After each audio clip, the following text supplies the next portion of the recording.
santé ñoo doon xeex.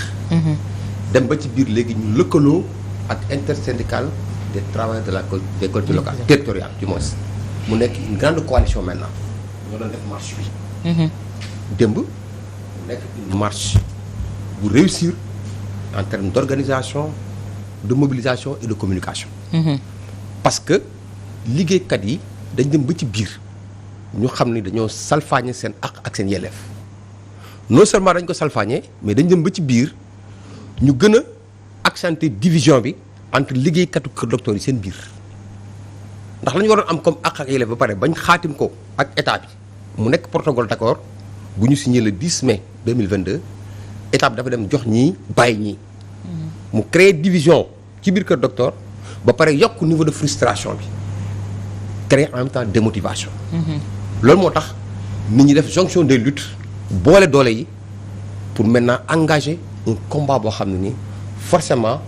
dinañ ko fexe gagner ndax question de dignité la au niveau des travailleurs de la santé. munoo tey état débloqué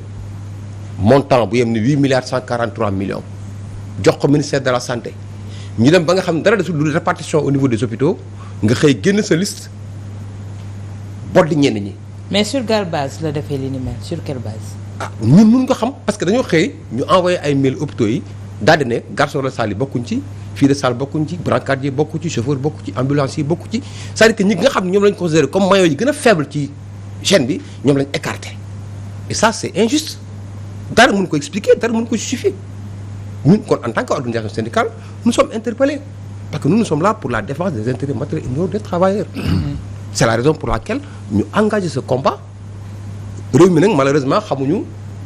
ku tooñ ku fayeeku lañ xam. dañuy xëy rek nañ syndicat santé yi ñu ngi grève waru ñoo grève que docteur ñun ñoo leen gën a xam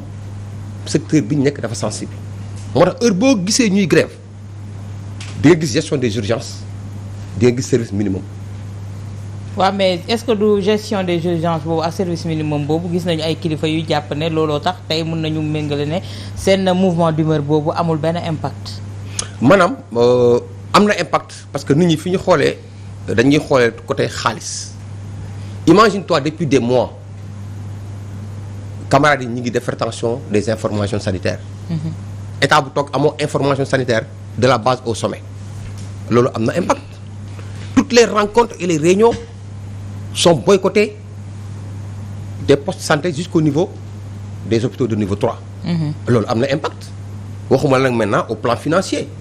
ak ñi nga xam dañuy ñëw ak seen malade am rendez-vous ñu renvoyé leen donc tout ça c'est des actions que nous menons yoo xam ne yoon moo ñu ko may parce que droit de grève aussi dañ ko encadré par la loi ñu nag ñi ngi respecter toutes les procédures administratives. ba nga xam ni ak yelleef citoyen aussi dinañ ko sóoraale mais li ëpp solo mooy état moo respecté wul ay engagement bu état respecté woon ay engagement kon tey duñu egsi fii. d'accord tey crise boobu dans les hôpitaux Pape lan lañ ko mën a méngale te pourtant dañu jàppoon ne doon na secteur bu stratégie boo xamante ne jëloon nañu matuwaay yëpp ba nga xamante ne disparité yi muy wax du fa am. waaw xam nga li ci gën a yéeme mooy que kiy jiite ministère bi c'est une femme du Séral mooy maanaam moom dafa pratiquer depuis plus d'une vingtaine d'années xam luy hôpitaux yi poste de santé yi centre de santé yi district yi xam lu ñuy souffrir saa su nekk su dee moom nag moo ñëw jël décision ne que dafay xool ci personnel de santé bi xool ñi nga xam ne jàpp nañ ne que ils sont les plus à l'aise mu ne ñooñu lay baaxee ay subvention ki ak ay prébande yu jógee ci nguur gi lii nga xam ne mooy le personnel d'appui nga xam ne ñoom budul ñoom liggéey du am ci hôpital bi te ñoo nekk dans des situations précaires yore ay des fois ay salaires pour ne même pas dire ay cachets tey mu ne noonu ñooñu doo ci am c'est-à-dire kooku c'est une exclusion waaw c'est une exclusion bi nga xam ne Sénégal yoonu Sénégal daf kii ko c'est une exclusion bi nga xam ne yoonu Sénégal prévoir ko mooy maanaam parce que fii Sénégal suñu constitution dañuy wax égalité des chances tu vois égalité de traitement mooy fonction publique su fa dara wàccee comme avantage. xëy na day am nivellement. ñu ne docteur bi dana am lii. diw dana am lii diw dana am lii personnel subalterne dana am lii. mais jàpp rek ni que non xaaj bi frange bi ñoom ñoo war a am ñi si des du ñu am alors que ñoom ñëpp on les considère comme des travailleurs des hôpitaux. parce que les uns sans les autres amul benn hôpital amul benn structure de santé buy fonctionner. donc aujourd'hui je dis encore une fois dañ ko waxoon fii ni que est-ce que Marie Khemesse Ndiaye dana fi def lu gën li Abdoulaye Diouf Sarr def ñu bëri na woon non du mun a nekk parce que bi Abdoulaye Diouf Sarr di nekk ministre moom moo nekkoon directrice de la santé générale de la santé te daanaka décision yu bëri yi monsieur le ministre Abdoulaye Diouf Sarr doon jël moom da ci doon influer donc ndëgam kooku ca jamono yooyu mu yoree position boobu la mënul woon fexe ba hôpital nekk un hôpital public personnel de l'hôpital nekk un personnel de l'hôpital public kooku tey bu ñëwee ba toog nekk ministre je crois que il faut pas s'attendre à grand chose la preuve ni mu démarré nii wane ni que moom cette rupture bi nga xam ne moom la ñuy xaar au niveau de la santé publique moom tolloogul foofu quoi. te nag ça va être difficile déjà que l'état de l'hôpital public ñëpp xam nañ ne que c'est souffreteux boo bëggee faju doo faju soo bëggee yenn yi mënoo ko am tey ñi bor ci boole grève mooy que tey ji néew ju doole ji moom xam naa bu ñu feebaree duñu dem hôpital. duñu faju ji waaw Georges tey ci point boobu on en parle encore hôpital chaque jour nga dégg ñuy wax coono yi nga xamante ne ñu ngi koy jànkonteel te saa su jot seen budget day connaître une hausse boo xamante ne ñu ngi koy gis te du refléter ci li nga xamante ne mooy qualité de soins yi au niveau des hôpitaux. waaw yaakaar naa loolu li nga wax noonu même député yi seen bopp ministre bi demee fële ci assemblée yaakaar naa ils sont revenus de long en large sur les problèmes de la santé au Sénégal. Effectivement Sénégal yu bëri jàppoon nañ ne bu ñu nommé ku mel ni madame Marie Khemesse Ngom à la tête de ce ministère là. ay problèmes yu bëri nañu am solution parce que quand même du wax ne man gan laa si kër gi elle était aux côtés de Diouf Sarr peut-être Diouf Sarr avait peut-être l'excuse comme quoi xamul kër gi wala boog c'est pas sa spécialité mais quand même qu'un médecin wala koo xam ne en tout cas si système bi la jógee si système de la santé la jógee kooku warul ñëw en tout cas di tâtonner wala nekk comme koo xam ne day nekk stage au niveau de ce ministère là donc c'est inacceptable man je trouve que quand même c'est des problèmes yoo xam ne Sénégal waratu ko am depuis en fait bu ñu moom bu gisee sax les conditions dans lesquelles ñu fi jëlee Diouf Sarr war a def lépp ba mu ñëwee mu ne dama bëgg toutes les autres doléances yoo xam ne da ngeen ko doon def fii ce soit derrière nous et que ñun ñu jëm si yeneen jéego yoo xam ne c'est pour le meilleur devenir de nos hôpitaux au Sénégal. Keroog je sais pas bon peut-être que moom certainement il est au courant mais man gis naa en tout cas concernant les travailleurs des collectivités territoriales gis naa ils avaient une rencontre avec le ministère Talla avec Mamadou Talla waaw c'était il y a 2 jours je crois.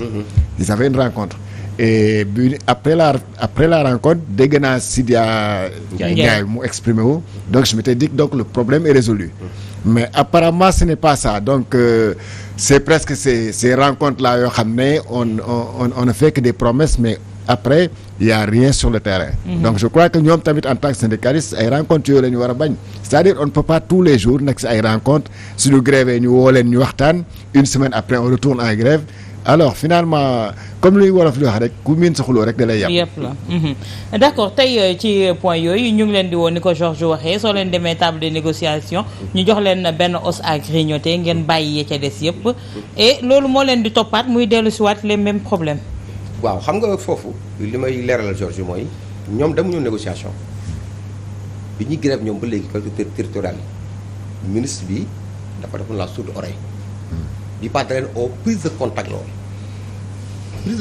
loolu négociation à leur niveau donc foofu amul benn avancé benn bi ñaareel bi mooy je rejoins Pape Sané quand il parle du profil de l'actuel ministre de la santé li ma la ci yokkal mooy elle a été secrétaire générale du SAMES syndicaliste la yàgg ci secrétaire général SAMES les médecins du Sénégal def des années comme directeur général de la santé donc ñun bi ñu amee profil bi mel noonu normaloon na ñu rafet njort ne kii xam na circuit bi xam na système bi xam na aussi les questions récurrentes qui se posent dans le secteur de la santé donc bu ñuy doxalee neneen rek daf ñu jaaxal parce que elle est venue au début ak des menaces alors les gens se sont organisés woon ko ni ñi ngi fi bàyyi woon ñoo fi nekk ba tey on attend de toi des solutions d'ordre structurel et même sur les questions nouvelles qui se posent mais doo ñëw rek installé rek commencé xupaate nit ñi duñu ko nangu. beneen bi mooy yaa ngi wax budget bi effectivement c'est un problème parce que budget bi lu mu yokk te subvention état bi ci hôpitaux yi permettre muy couvrir les charges ba nga xam ne hôpitaux yi à leur niveau dinañ xaw a noyyi pour utiliser seen recette ci yeneen priorité mën a sax wàññi ticket yeeg comment dirais-je yenn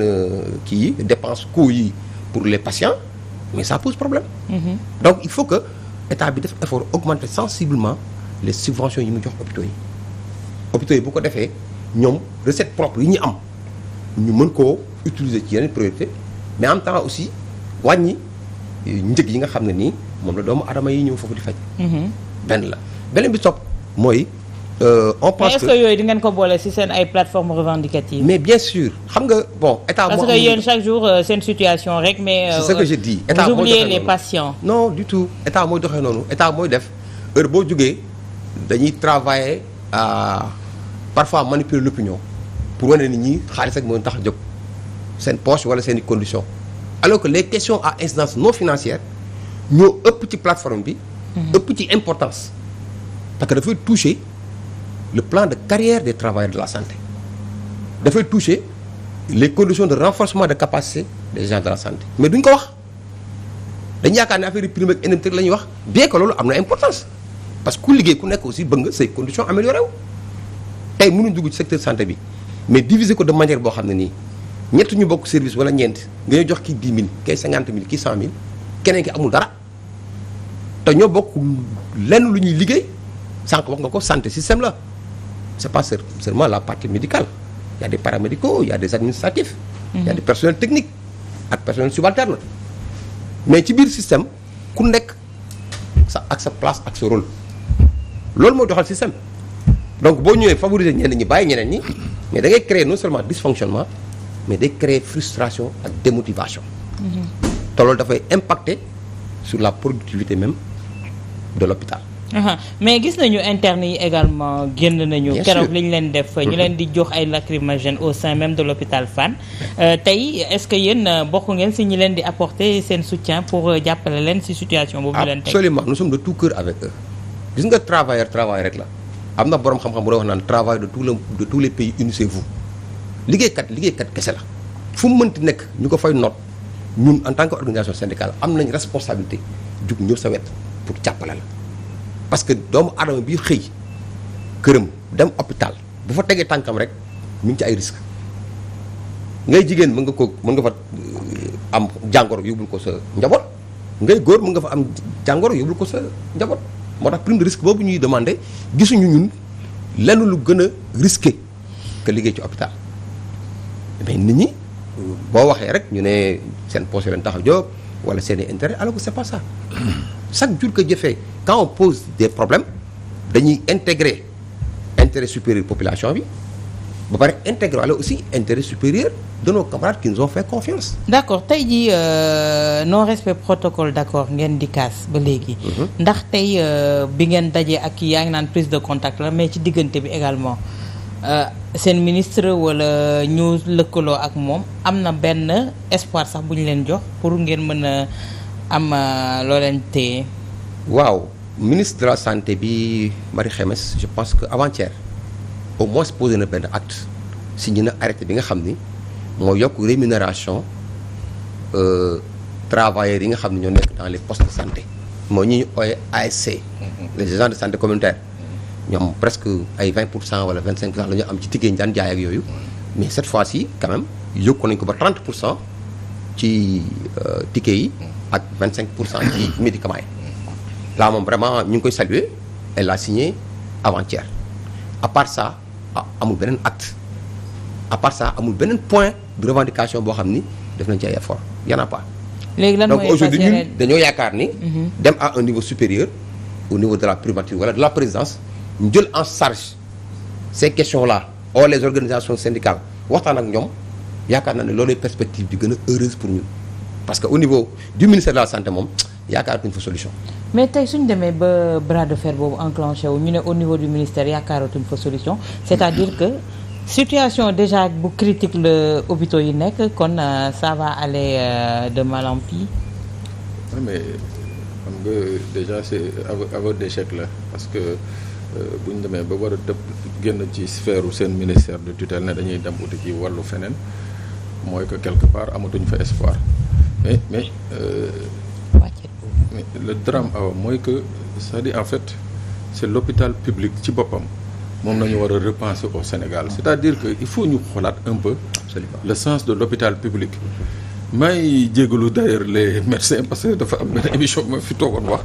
ma ne que dans cette réforme là il y a que les médecins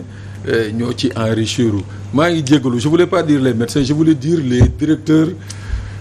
l'administration voilà ñooñu voilà maa ngi jégalu quoi parce que médecins yu bëri dañ ma woo di métti lu naan ma soo xamoon ñun lu ñuy dund et consort waaw am nañu xaalis mais bon je crois que directeurs yi tamit il faut ñu xoolaat parce que c'est-à-dire moo tax ma ne il faut une réforme parce que boo gisee man dama gis benn rubricage yu benn direction hôpital directeur bi indemnité yu muy tiiral boppam moom mooy tànnal boppam indemnité de logement moom mooy nattal boppam indemnité de logement c'est-à-dire moom indemnité bu ci nekk moom moo koy nattal boppam mais quand j'ai vu ça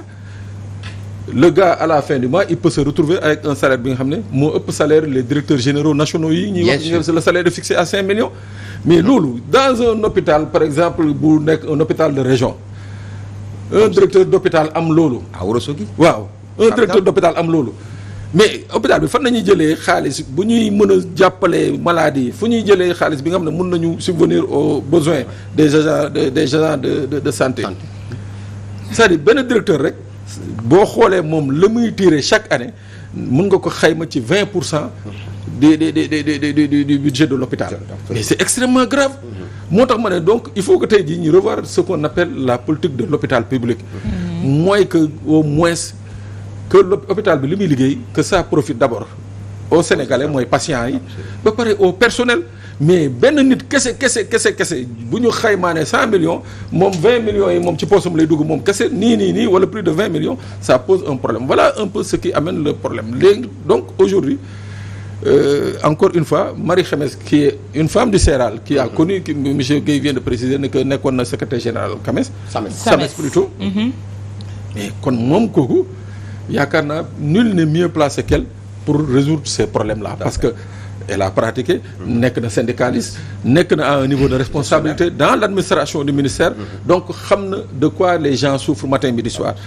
suñ ko tëbee dem seeti keneen mooy que tey jii moom elle a montré que elle a échoué ba pare leneen elle a montré que peut-être que président teg na ko fa te mais du moom moo yelloo woon ak place bi